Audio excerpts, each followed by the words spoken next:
मरियम नवाज नवाज शरीफ की तरह दावा नहीं करती, काम करके दिखाती है अल्हम्दुलिल्लाह। मरियम नवाज की जुबान फिसल गई। वायरल वीडियो में देखा और सुना जा सकता है कि वो ये कह रही हैं कि मैं काम करती हूँ नवाज शरीफ की तरह, दावा नहीं करती।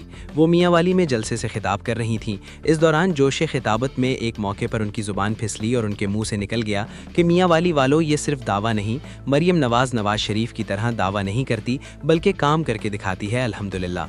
उन्होंने अपनी बात को जारी रखते हुए कहा कि मरियम नवाज ने मियांवाली से सिर्फ मोहब्बत का दावा नहीं किया। आप बताएं कि यहाँ ग्रीन बस आई कि नहीं आई? सुथरा पंजाब प्रोग्राम के तहत सड़कें साफ हो रही हैं या नहीं हो रही? वजीर आला पंजाब ने आवाम से सवाल किया कि मियांवाली में दिल का अस्पताल बना है कि नहीं बना, सड़कें बनी कि नहीं बनी।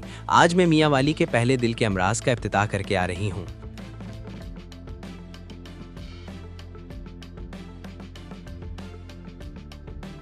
मरियम नवाज नवाज शरीफ की तरह दावा नहीं करती, काम करके दिखाती है अल्हम्दुलिल्लाह।